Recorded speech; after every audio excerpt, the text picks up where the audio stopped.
Hola, ¿qué tal, estudiantes? Pues bienvenidos, bienvenidas a esta videosesión número 14 de nuestra unidad de aprendizaje, Derecho Ambiental Internacional. Y en esta sesión, pues vamos a abordar el tema de acceso a la justicia ambiental, tanto en México como en el ámbito internacional. Y este tema forma parte de su unidad 3 todavía, denominada, bueno, protección al ambiente, el cual hemos venido analizando los mecanismos jurídicos que permiten hacer efectiva esta tutela del medio ambiente. En sesiones anteriores se estudió la responsabilidad ambiental, entendida como el deber jurídico de reparar, restaurar o compensar el daño ocasionado al ambiente. Y ahora corresponde al analizar la pregunta, ¿no? ¿Cómo puede exigirse esa protección ambiental cuando exista un daño, una amenaza, una omisión de autoridad o una decisión pública que pone en riesgo los ecosistemas? Y la respuesta se encuentra en nuestro tema, que es acceso a la justicia ambiental. No basta con que la Constitución reconozca el derecho humano a un medio ambiente sano. Tampoco basta que existan leyes ambientales, institucionales, procuradurías o sanciones. Para que el derecho ambiental tenga esa eficacia real, las personas deben de contar con los mecanismos para obtener información, participar en decisiones públicas o acudir ante autoridades administrativas o jurisdiccionales cuando el ambiente se encuentra amenazado o afectado. Por ello, el acceso a la justicia ambiental, pues debe de comprenderse como una condición de efectividad del derecho humano a un medio ambiente sano. Si una comunidad, por ejemplo, vive cerca de un río contaminado, o si una zona forestal está talada de manera irregular, si una empresa opera sin autorización ambiental, si una autoridad omite vigilar el cumplimiento de la ley, o si una obra pública amenaza a un ecosistema, la sociedad debe de contar con vías jurídicas para solicitar información, denunciar, impugnar, exigir medidas preventivas y, en su caso, obtener la reparación del daño ambiental. En esta sesión estudiaremos el concepto de acceso a la justicia ambiental, sus elementos y su fundamento internacional, su desarrollo en México y los principales mecanismos mediante los cuales se pueden ejercer. Y para iniciar, podemos precisar que el acceso a la justicia ambiental puede entenderse en dos sentidos. En un primer sentido amplio e integral, comprenden tres pilares: el acceso a la información ambiental, la participación pública y el acceso a procedimientos administrativos o jurisdiccionales que va a para proteger obviamente al ambiente. Y en un segundo sentido, pues ya más estricto, el acceso a la justicia ambiental se refiere a la posibilidad de acudir ante una autoridad imparcial, ya sea administrativa o judicial, para resolver un conflicto ambiental, exigir el cumplimiento de la ley, prevenir un daño, detener una actividad riesgosa o lograr esta reparación del deterioro causado. Y esta distinción es importante porque en materia ambiental no siempre se llega a la justicia únicamente cuando ya existe un juicio. La justicia ambiental también comienza antes, cuando una persona solicita información pública ambiental, cuando una comunidad participa en una consulta sobre un proyecto que pueda afectar su territorio, cuando una organización presenta una denuncia popular o cuando una colectividad promueve una acción colectiva, o cuando una persona acude al juicio de amparo para proteger el derecho humano a un medio ambiente sano. El acceso a la justicia ambiental, por lo tanto, no debe verse únicamente como un litigio, es un proceso pues más amplio de exigibilidad, control ciudadano y protección institucional del ambiente. Y desde esta perspectiva, la justicia ambiental se relaciona con el derecho de las personas a vivir a condiciones ambientales adecuadas, pero también con la obligación del Estado de prevenir daños, generar información, permitir la participación pública, investigar hechos contaminantes, sancionar infracciones y asegurar la restauración de los ecosistemas. En el ámbito ambiental, pues vemos que los conflictos suelen tener características particulares, no siempre afectan solamente a una persona, ¿no? No solamente, bueno, pues afectan a una persona, sino, este, muchas veces dañan a comunidades completas, a generaciones futuras, a especies animales, a bosques, ríos, humedales, mares o áreas naturales protegidas. Por ello, el ambiente es considerado un bien jurídico colectivo y difuso, y esto significa que su protección no puede depender únicamente de una persona que demuestre un daño patrimonial directo. En muchos casos, el daño ambiental afecta intereses colectivos, sociales e incluso intergeneracionales. De ahí la importancia de reconocer pues, la legitimación amplia para que personas, comunidades, organizaciones y autoridades puedan activar mecanismos de protección. Y aquí el acceso a la justicia ambiental busca superar estos obstáculos tradicionales del derecho procesal clásico. En materia civil tradicional, normalmente se exige acreditar un interés jurídico individual y directo. Sin embargo, en materia ambiental, si se exigiera siempre ese estándar rígido que opera en materia civil, pues muchos daños quedarían sin defensa porque el ambiente no pertenece exclusivamente a una persona, pertenece a la sociedad y forma parte de las condiciones de vida de las generaciones presentes y futuras. En consecuencia, pues el acceso a la justicia ambiental sí tiene una finalidad preventiva, correctiva, restauradora y garantista. Preventiva, ¿por qué? Porque permite actuar antes de que el daño se consolide. Correctiva, porque permite detener actividades irregulares.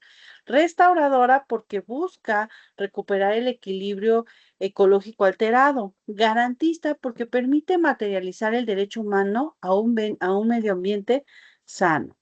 Y dentro de los tres pilares que mencionamos del acceso a la justicia ambiental, pues el primer pilar es el acceso a la información ambiental. La información ambiental permite que las personas conozcan el estado del ambiente, los riesgos existentes, las autorizaciones otorgadas, los estudios de impacto ambiental, las emisiones contaminantes, las medidas de mitigación, los programas de ordenamiento ecológico, los aprovechamientos de recursos naturales y sobre todo las acciones de vigilancia realizadas por nuestras autoridades. Sin embargo, pues no puede existir una participación real. Una comunidad que desconoce los impactos de un proyecto difícilmente puede defender sus derechos. Una persona que no sabe qué autoridad autorizó una obra no puede impugnarla adecuadamente. Una persona que no sabe qué autoridad autorizó una obra no puede impugnarla, perdón, adecuadamente. Una sociedad que no tiene acceso a los datos ambientales queda en una situación de desventaja frente al Estado o frente, pues, a particulares que sí poseen una información técnica, económica y sobre todo jurídica. Por ello, el acceso a la información ambiental no es un trámite secundario, es una condición básica dentro del tema de justicia ambiental. La información permite identificar riesgos, documentar afectaciones, construir argumentos, agotar las pruebas, aportar estas pruebas y exigir sobre todo responsabilidades. El segundo pilar es la participación pública. La participación implica que las personas y comunidades puedan intervenir en procesos de toma de decisiones que puedan tener efectos ambientales. Y esto es especialmente relevante en materia de evaluación de impacto ambiental, ordenamiento ecológico, autorización de obras, proyectos extractivos, manejo de estas áreas naturales protegidas, el aprovechamiento forestal, gestión hídrica, residuos peligrosos y sobre todo de desarrollo humano. La participación pública no debe de entenderse como una simple formalidad. Para que sea efectiva debe ser informada, previa, oportuna, y accesible y significativa. Y esto significa que la ciudadanía debe tener información suficiente, tiempo razonable para que la puedan analizar, posibilidad real de presentar observaciones y garantía de que esas observaciones pues sí sean valoradas por la autoridad. El tercer pilar es el acceso a mecanismos de justicia y este pilar incluye procedimientos administrativos, recursos, denuncias, acciones judiciales, medidas cautelares, el juicio de amparo, acciones colectivas, pedimentos de responsabilidad ambiental y en casos graves, mecanismos penales. Y su finalidad es permitir que una persona o colectividad pueda acudir ante una autoridad para proteger el ambiente, corregir una omisión, detener la actividad dañosa, obtener resoluciones fundada y lograr en su caso la reparación o compensación ambiental. Y estos tres pilares se complementan. La información permite conocer, la participación permite incidir y la justicia permite exigir. Cuando alguno de estos falla, el derecho ambiental pues pierde esa eficacia. Y desde la perspectiva que nosotros lo estamos enfocando, sí es importante que conozcan que estos pilares no deben de estudiarse desde una manera muy aislada. En un conflicto ambiental real, la persona afectada primero necesita información, después requiere canales de participación y finalmente puede necesitar mecanismos de impugnación o reparación. Y esta secuencia muestra que el acceso a la justicia ambiental es un proceso integral de garantía de derechos humanos. Parte del fundamento internacional del acceso a la justicia ambiental tiene una fuerte, se debe, perdón, a que los problemas ambientales, pues no se limitan en fronteras estatales. La contaminación atmosférica, el cambio climático, la pérdida de biodiversidad, la contaminación marina, el tráfico de especies y sobre todo la deforestación tiene efectos transfronterizos y sobre todo globales. Y uno de los antecedentes más importantes, pues se encuentra en nuestra Declaración de Estocolmo de 1972, resultado de la Conferencia de Naciones Unidas sobre un medio humano, y este instrumento marcó el inicio de una etapa moderna del derecho ambiental internacional que vimos en el primer parcial, al reconocer que el ser humano pues tiene una responsabilidad especial en la protección y mejoramiento del medio ambiente. La Declaración de Estocolmo permitió colocar el tema ambiental dentro de la agenda internacional. A partir de esta conferencia se fortaleció la idea de que el desarrollo económico no puede realizarse a costa de la destrucción del ambiente y que los estados tienen responsabilidades en la protección de los recursos naturales, la prevención de daños y la cooperación internacional. Posteriormente, la Declaración de Río sobre el Medio Ambiente y Desarrollo de 1992 consolidó el enfoque de la participación pública. Su principio número 10 establece que el mejor modo de tratar las cuestiones ambientales es con la participación de todos los ciudadanos interesados, que las personas deben tener un acceso adecuado a la información ambiental, que debe de poder participar sobre todo en procesos de adopción de decisiones y que debe de proporcionarse acceso efectivo a procedimientos judiciales y sobre todo administrativos. Este principio, pues, es la base del modelo contemporáneo de derechos de acceso en asuntos ambientales. A partir de él, la comunidad internacional comenzó a hablar de democracia, este, permítanme un momento, de democracia, expresión que se utiliza obviamente para referirse ahora a la necesidad de que las decisiones ambientales se adopten con transparencia, participación social y sobre todo posibilidad de control jurídico. En Europa, el convenio de Aarhus se convirtió en un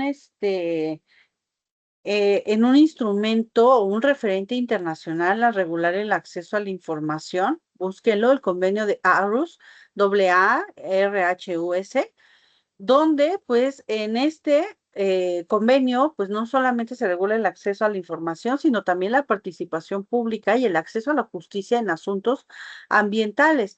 Aunque sí es un tratado regional europeo, su influencia ha sido global porque sistematizó los tres pilares de lo que vimos de justicia ambiental y mostró que la protección del ambiente requiere instituciones pues más abiertas a la ciudadanía.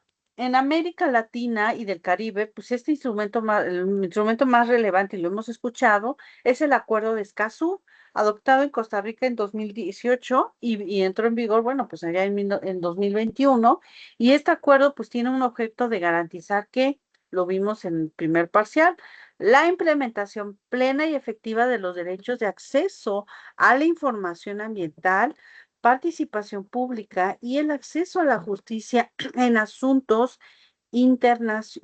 perdón, ambientales. Además, pues sí incorpora una dimensión especialmente importante, sobre todo en la protección a las personas defensoras de los derechos humanos en asuntos ambientales. El acuerdo Escazú, pues es relevante, pues, sí, para México, porque refuerza obligaciones que ya existían en el sistema constitucional mexicano, pero les da ese enfoque regional, democrático y sobre todo garantista.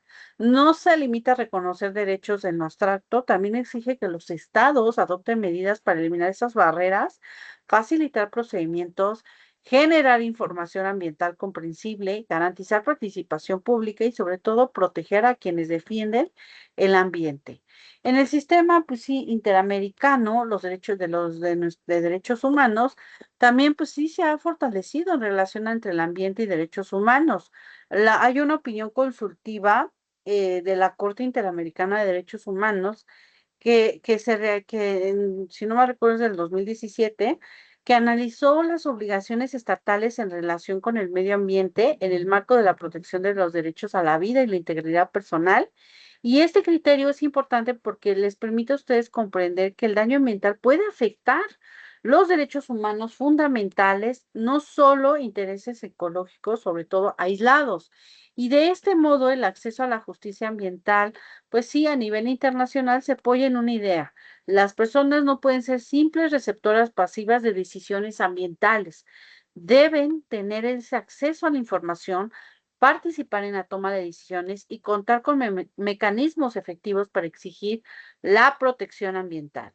Y para el derecho ambiental internacional, esta evolución resulta esencial porque muestra cómo los instrumentos internacionales pues han pasado de formular principios generales a establecer obligaciones más concretas sobre transparencia, participación, justicia y protección de personas defensoras ambientales. En el caso de México, el acceso a la justicia ambiental se encuentra sustentado principalmente en los artículos 1, 4, 6, el artículo 17, el artículo 25, 27 y 73 de nuestra Constitución. Por ejemplo, si ustedes se remiten al artículo primero constitucional, establece el reconocimiento de los derechos humanos contenidos en nuestra Constitución y sobre todo en tratados internacionales de los que el Estado mexicano pues sí sea parte. Además, impone a todas las autoridades la obligación de promover, respetar, proteger y garantizar estos derechos humanos conforme a los principios de universalidad, interdependencia, indivisibilidad y sobre todo progresividad. Y esto es esencial porque para el derecho ambiental, porque el derecho humano, medio ambiente sano, no puede interpretarse de una manera aislada. Se relaciona con el derecho a la vida, a la salud, al agua, a la alimentación, a la vivienda, a la información, a la participación y sobre todo al acceso a la justicia. Por su parte, el artículo cuarto constitucional reconoce expresamente que toda persona tiene derecho a un medio ambiente sano para su desarrollo y bienestar. También establece que el Estado garantizará el respeto a este derecho y que el daño y deterioro ambiental generará responsabilidad para quien lo provoque. Y este precepto constituye el eje constitucional de la tutela ambiental en México. Por su parte, el artículo sexto constitucional es relevante porque reconoce el derecho al acceso a la información y en materia ambiental este derecho permite solicitar datos, documentos, autorizaciones, estudios, resoluciones, programas y demás información de poder de las autoridades públicas. El artículo 17 constitucional pues garantiza que queden el derecho al acceso a la justicia.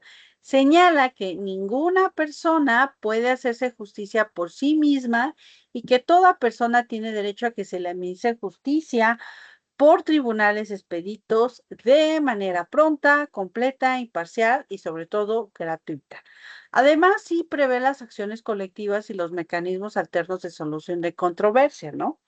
El artículo 25 incorpora la Rectoría del Estado sobre el desarrollo nacional bajo criterios de sustentabilidad y esto permite vincular la actividad económica con la protección ambiental. El desarrollo no puede entenderse solamente con crecimiento productivo, debe ser compatible con la preservación del equilibrio ecológico.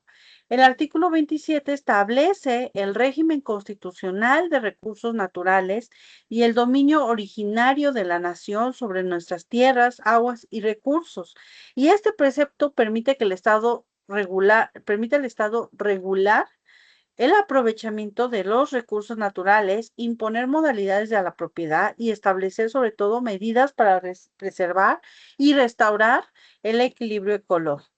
Y finalmente el artículo 73, ya en específico, fracción 29-G, faculta al Congreso de la Unión para expedir leyes que establezcan la concurrencia entre federación, entidades federativas, municipios y demarcaciones territoriales en materia de protección ambiental, preservación, restauración del equilibrio ecológico. Y esta concurrencia explica por qué la materia ambiental involucra distintos niveles de gobierno y diversas autoridades. Y si vemos esto en conjunto, estos artículos muestran que el acceso a la justicia ambiental no depende de una sola norma, es el resultado de una estructura constitucional compleja que articula derechos humanos, información pública, justicia, desarrollo sustentable, propiedad, recursos naturales y esta distribución de competencias. Y desde esta perspectiva, el acceso a la justicia ambiental en México debe entenderse como un mandato constitucional que obliga a las autoridades a generar condiciones reales para que las personas puedan defender el ambiente. Y esto incluye procedimientos accesibles, información suficiente, resoluciones fundadas, medidas cautelares eficaces y reparación de daño cuando sea posible. Y parte de ahora, bueno, pues ya revisamos ya vimos este fundamento, ahora vamos a revisar los principales mecanismos mediante los cuales se pueden ejercer el acceso a la justicia ambiental en México. Y el primer mecanismo, pues sí, es la denuncia popular ambiental. La denuncia popular está prevista en la Ley General del Equilibrio Ecológico y la Protección al Ambiente, la Ley LEGEPA. Su importancia radica en que permite a cualquier persona denunciar hechos, actos o omisiones que produzcan o puedan producir desequilibrio ecológico o daños al ambiente. No se requiere acreditar un daño personal directo, basta con señalar una posible afectación ambiental y proporcionar sobre todo datos necesarios para que la autoridad pueda investigar. Este mecanismo sí pues sí, es relevante porque acerca a la ciudadanía a la procuración ambiental. Una persona que observa descargas contaminantes en un río, tala irregular, manejo inadecuado de residuos peligrosos, ya afectación a un área natural protegida o contaminación atmosférica, puede acudir ante la autoridad competente para solicitar una investigación correspondiente. Sin embargo, pues también la denuncia popular también enfrenta retos, su eficacia depende de que la autoridad, pues sí, investigue oportunamente, realice visitas de inspección, imponga medidas de seguridad cuando sea necesario, sancione las infracciones, perdón, y el seguimiento real a la reparación del daño. El segundo mecanismo es el procedimiento administrativo ambiental. En México existen muchas controversias ambientales y se tramitan inicialmente por la vía administrativa. Autoridades como Semarnat, Profepa, Conagua, SEA, CONAMP, autoridades estatales, municipales pueden intervenir dependiendo la materia. Y estos procedimientos pueden relacionarse con inspección y vigilancia, impacto ambiental, residuos peligrosos, vida silvestre, recursos forestales, aguas nacionales, emisiones contaminantes, áreas naturales protegidas o actividades altamente riesgosas. Y la vía administrativa es importante porque permite actuar de una manera preventiva y correctiva y en algunos casos la autoridad puede ordenar medidas de seguridad, clausuras, decomisos, multas, restauración o compensación. Sin embargo, también puede presentar limitaciones cuando existen demoras, falta de recursos institucionales, insuficiencia técnica, captura regulatoria o dificultad sobre todo para ejecutar las sanciones. El tercer mecanismo es el juicio de amparo. El juicio de amparo puede utilizarse para reclamar actos o omisiones de autoridad que vulneren el derecho humano a un medio ambiente sano. En materia ambiental, el amparo ha tenido un desarrollo importante a partir del reconocimiento del interés legítimo. Y esto, pues, ha permitido que personas y comunidades puedan promover juicios cuando resientan una afectación especial frente a una decisión ambiental, aunque no siempre pues tengan un derecho subjetivo tradicional.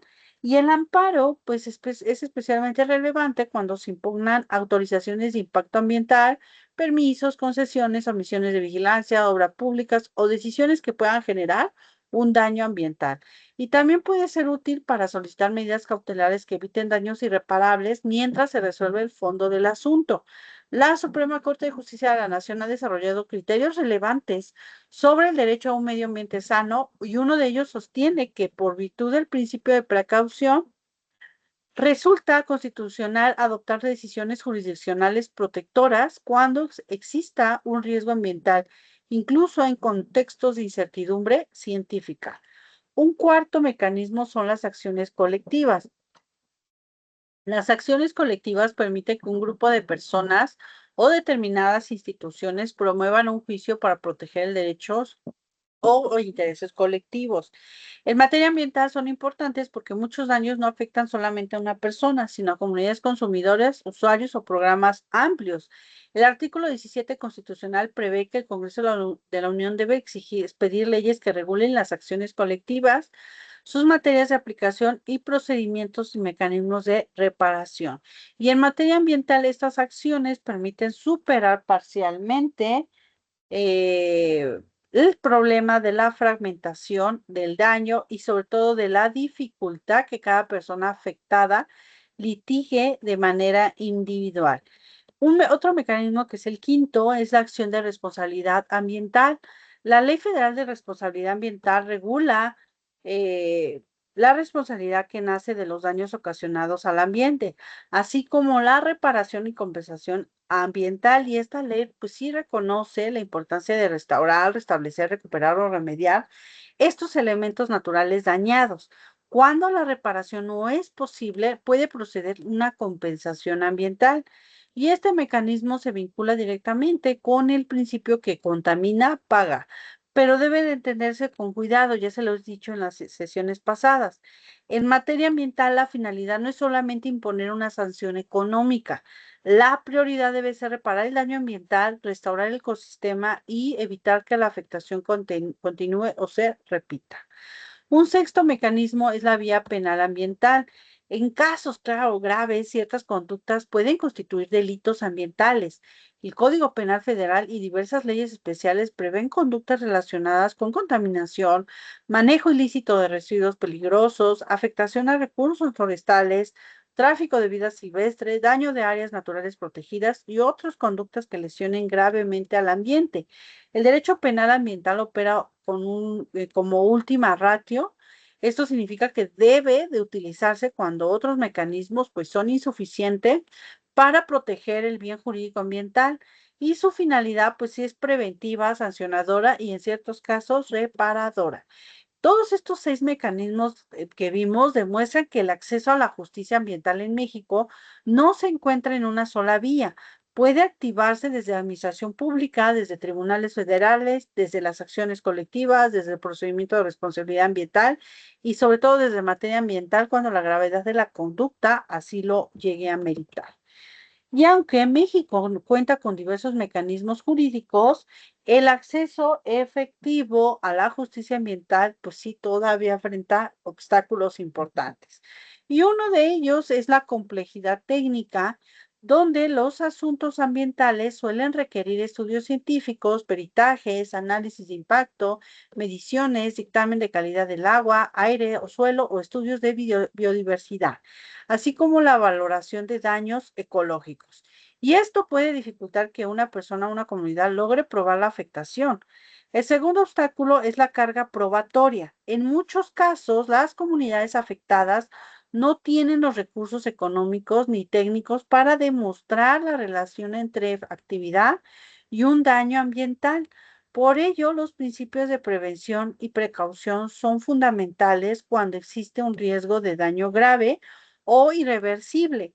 La falta de certeza científica absoluta no debe de utilizarse como una razón para postergar medidas de protección.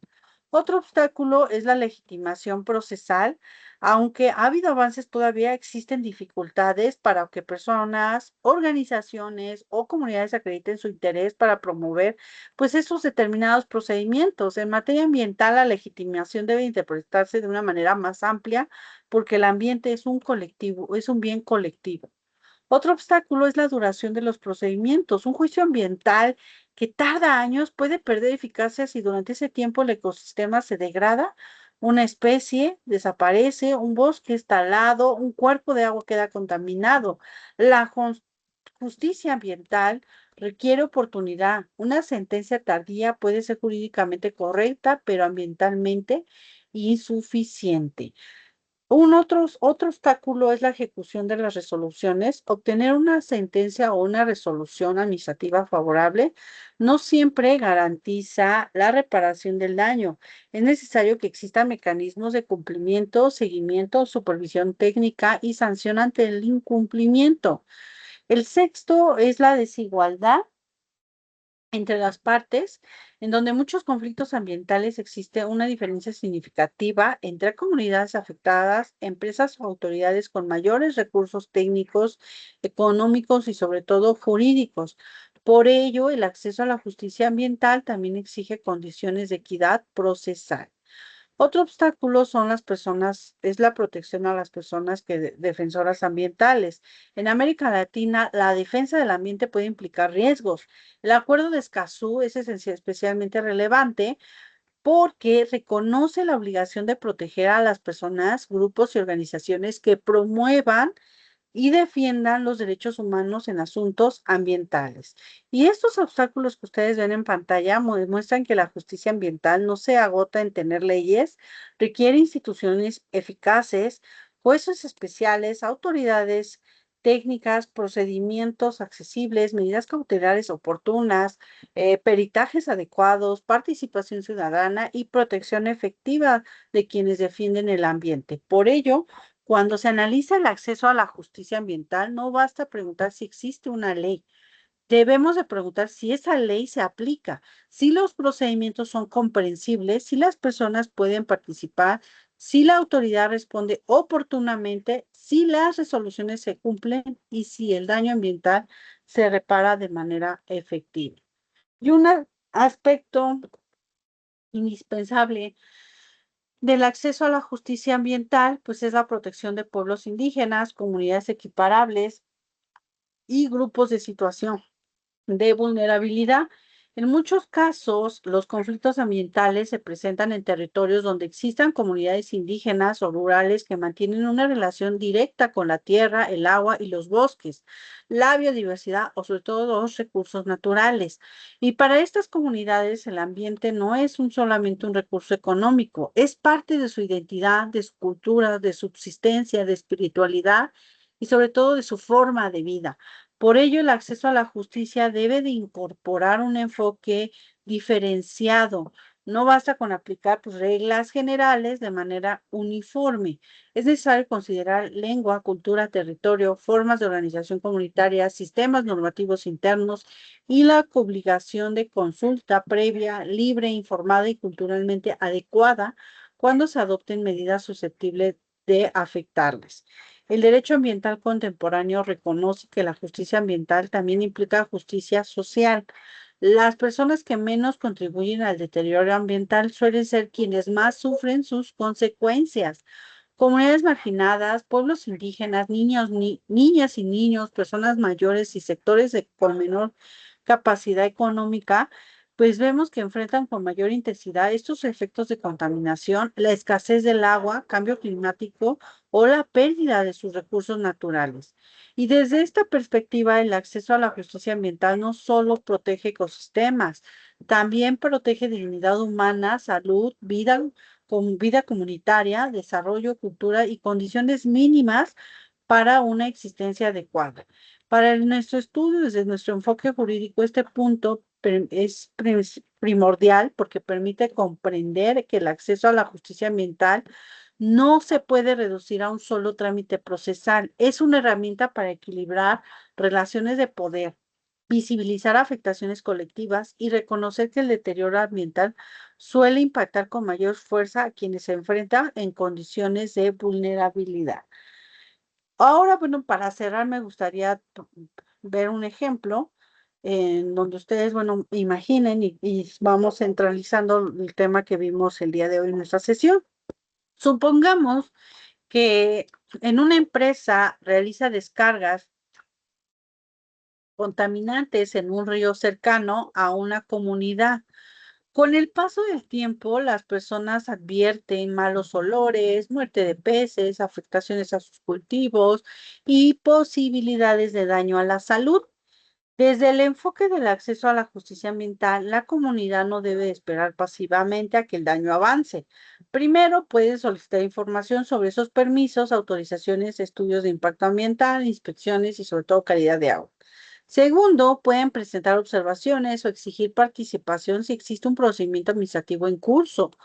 Tercero, pueden formular una denuncia popular ante la autoridad ambiental. Y cuarto, si existe una omisión de autoridad o una autorización irregular, puede valorar la procedencia de un juicio de amparo. Quinto, si el daño afecta a una colectividad, pues puede explorarse una acción colectiva o una acción de responsabilidad ambiental. Y luego, si los hechos constituyen un delito, pues pueden presentar una denuncia penal.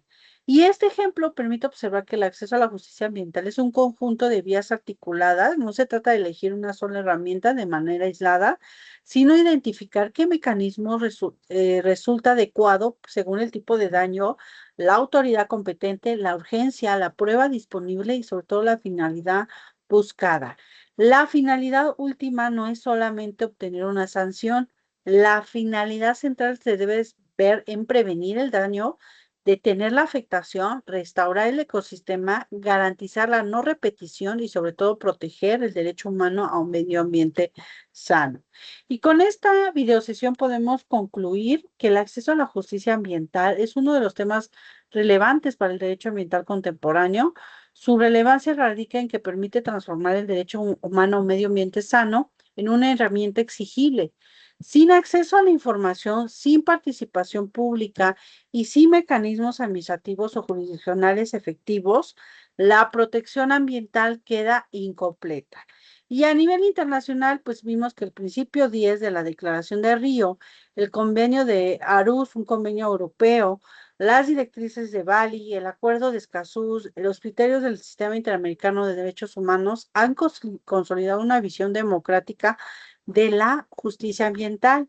Y en el caso de México, el fundamento constitucional, en donde nos vimos en los artículos 1, 4, 6, 17, 25, 27 y 73, fracción 29, diagonal G, vimos que los mecanismos concretos se desarrollan en la legislación ambiental, procesal, administrativa y penal.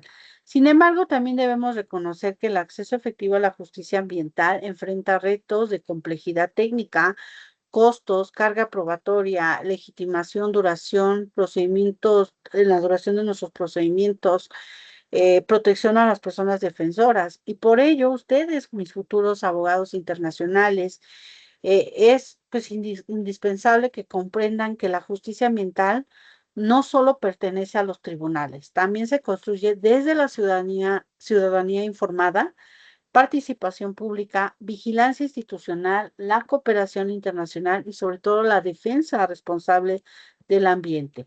El acceso a la justicia ambiental es en última instancia una condición para garantizar la vida, la salud, la dignidad humana, la protección de los ecosistemas y sobre todo la responsabilidad frente a generaciones futuras. Por mi parte es todo, que tengan excelente semana y nos estaremos viendo en nuestra 15ª sesión. Hasta luego.